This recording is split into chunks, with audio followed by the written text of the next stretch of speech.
Мужчина наслаждался мирным днем на воде, фотографируя свою жену на яхте. Но буквально через 3 секунды его внимание привлекло нечто жуткое — таинственный объект, плавающий в океане.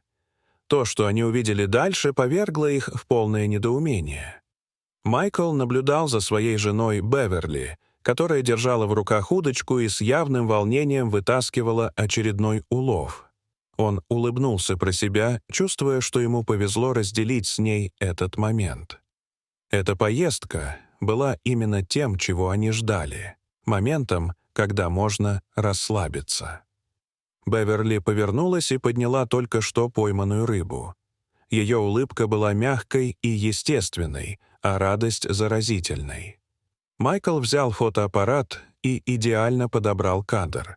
Пока он рассматривал снимок, его взгляд задержался на дисплее. Снимок был идеальным. Но затем, 3 секунды спустя, что-то на заднем плане привлекло его внимание. Прямо за Беверли, едва различимый над ватерлинией, виднелся неясный темный силуэт. Не сразу стало ясно, что это было, но оно казалось неуместным в этих нетронутых водах. «Подожди секунду», — пробормотал Майкл, настраивая масштаб на своей камере.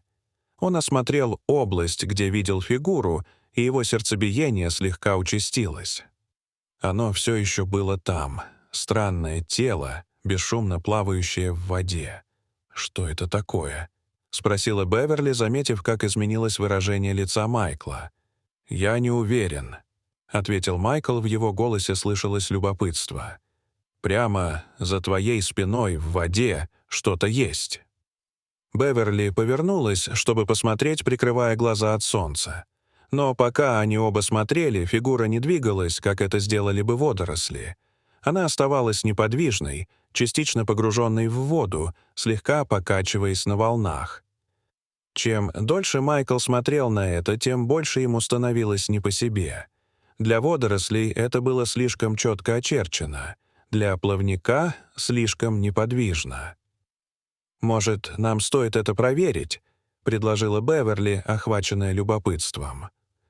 Майкл заколебался. Предполагалось, что это будет спокойный день, но что-то в этом объекте привлекло его. Он как будто безмолвно звал их, приглашая подойти поближе.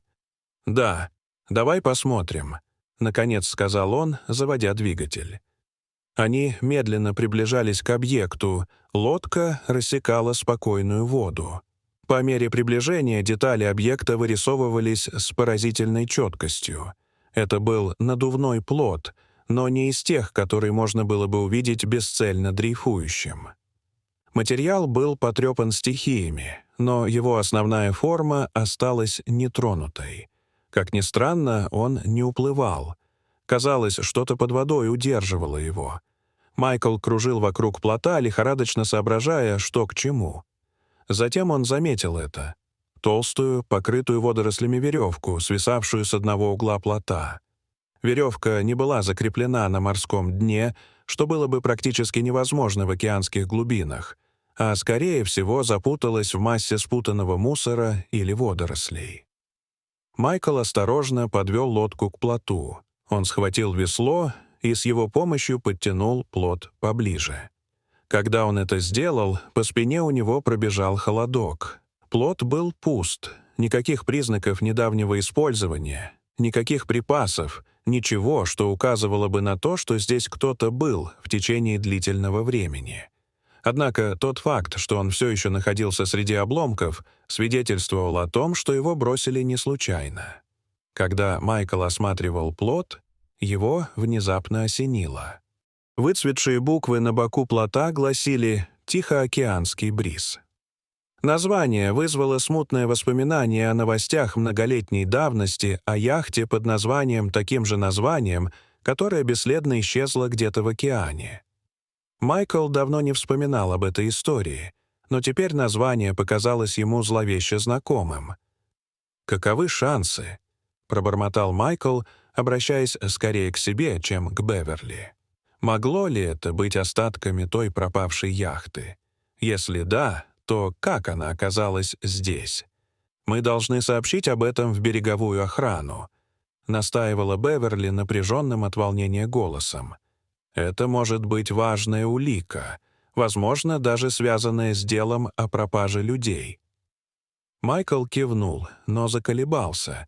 Его инстинкты подталкивали его в другом направлении. «Я согласен, но сначала давай посмотрим, с чем мы имеем дело. Под плотом что-то есть. Оно привязано, как будто было оставлено здесь специально», — сказал Майкл. Беверли прикусила губу, неуверенная, но не желающая протестовать дальше. Майкл перегнулся через борт, вглядываясь в воду. Его глаза сузились, когда он заметил металлический контейнер, частично скрытый водорослями и опутанный толстой веревкой. Контейнер был небольшим, но прочным, явно рассчитанным на то, чтобы выдерживать суровые условия океана. Это было совсем не похоже на то, что он ожидал увидеть. Герметичный ящик, запертый и надежно закрепленный под плотом, как будто кто-то хотел, чтобы он оставался спрятанным. Глубоко вздохнув, Майкл схватился за веревку и начал вытаскивать контейнер на поверхность. Вес его удивил. Он был тяжелее, чем казался на вид, что только усугубляло загадку.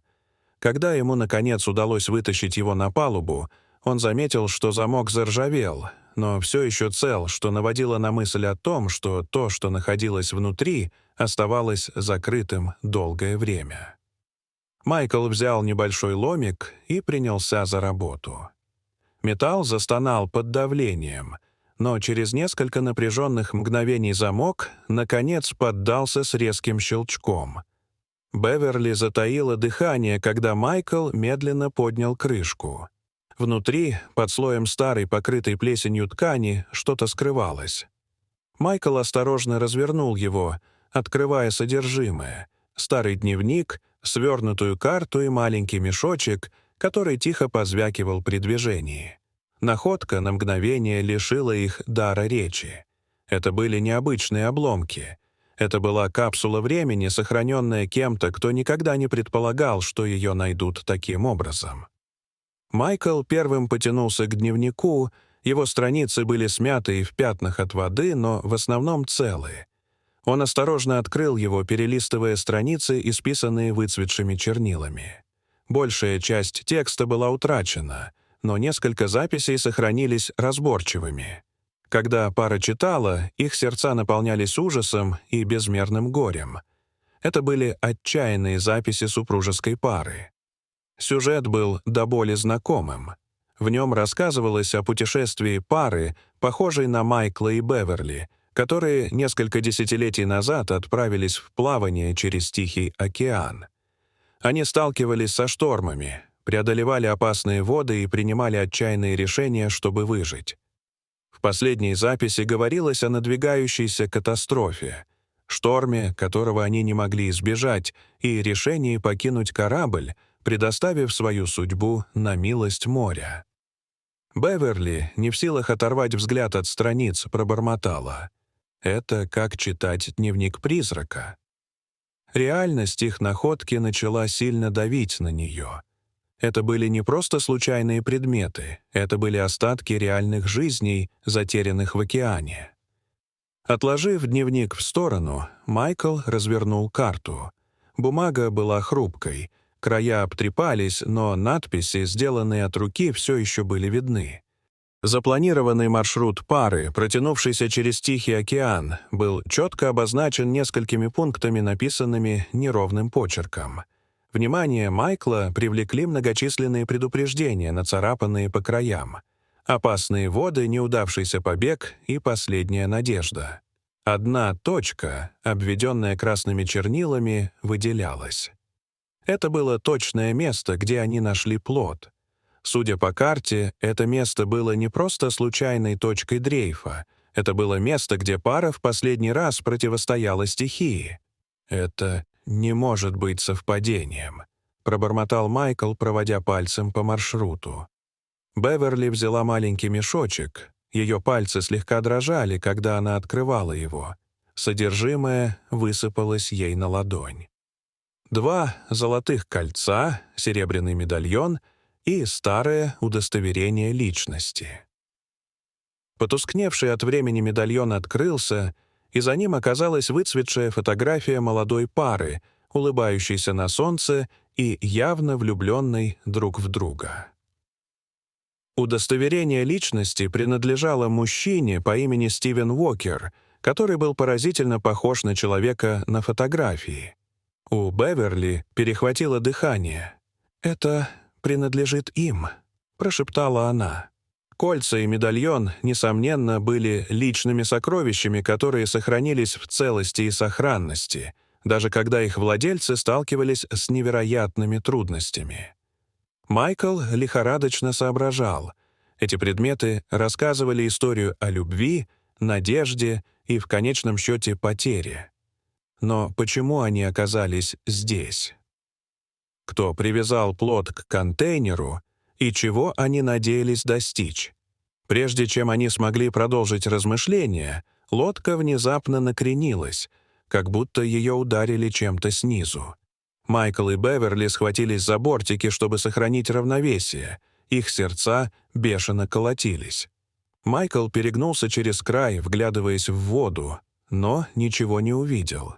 И тут его осенила леденящая душу мысль, о которой он не подумал.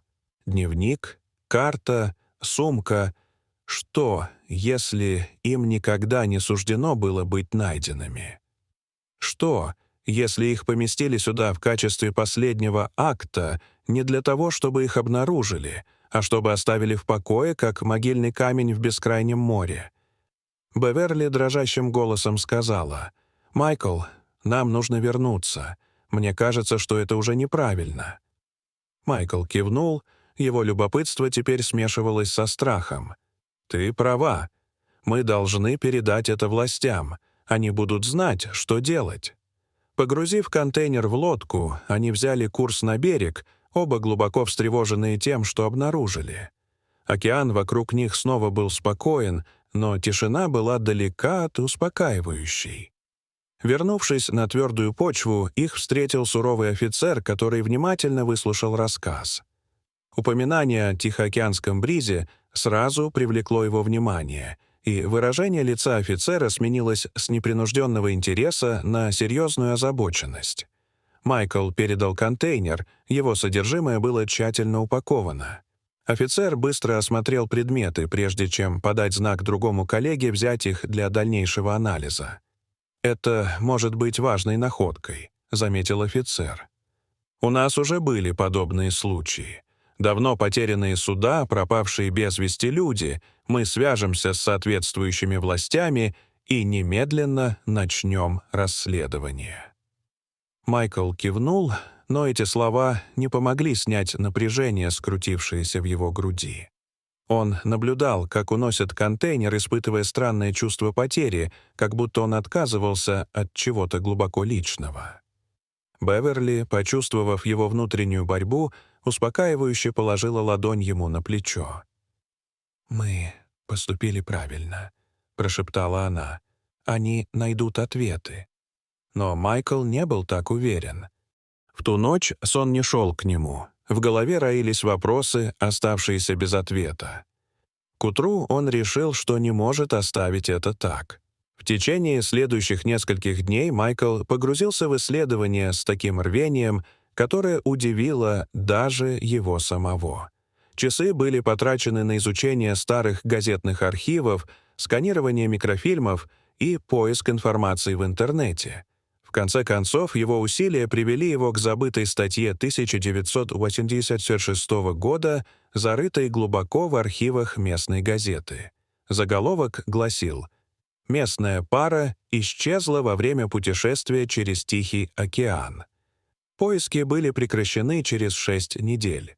В статье подробно рассказывалось об исчезновении Стивена и Сьюзен Уокер, которые отправились в плавание из Калифорнии с намерением исследовать отдаленные острова в Тихом океане. Их яхту «Тихоокеанский бриз» в последний раз видели недалеко от Гавайев, прежде чем была потеряна радиосвязь. Поиски были продолжительными, но в конечном итоге безуспешными, и дело в конечном итоге было закрыто, оставив их семьи без ответа. Майкл почувствовал, как по его спине пробежали мурашки, когда он осознал связь. Имена совпадали с идентификационной карточкой и инициалами на контейнере. Это была не просто случайная находка. Они наткнулись на последнюю главу трагедии, которая была утрачена во времени. Копнув глубже, Майкл обнаружил неожиданную зацепку. В старом справочнике значилась некая миссис Уокер, проживающая в соседнем городе. Это была Маргарет Уокер, младшая сестра Стивена Уокера. Мысль о том, что родственник пропавшей пары все еще живет так близко, наполнила Майкла чувством безотлагательности. Он обсудил это с Беверли, которая согласилась, что им следует связаться. Возможно, это помогло бы семье Уокер прийти к столь необходимому согласию и, возможно, даже дало бы ответы на вопросы, которые не давали Майклу покоя с того дня во воде. Они подъехали к скромному дому Маргарет.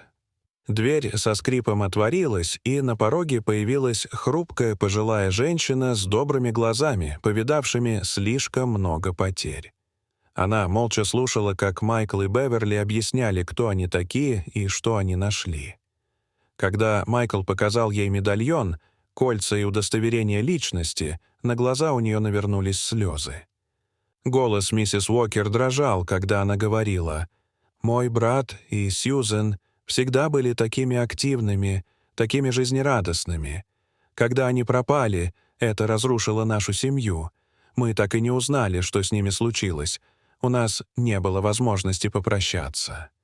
Она замолчала, крепко сжимая медальон. Это были их самые дорогие вещи.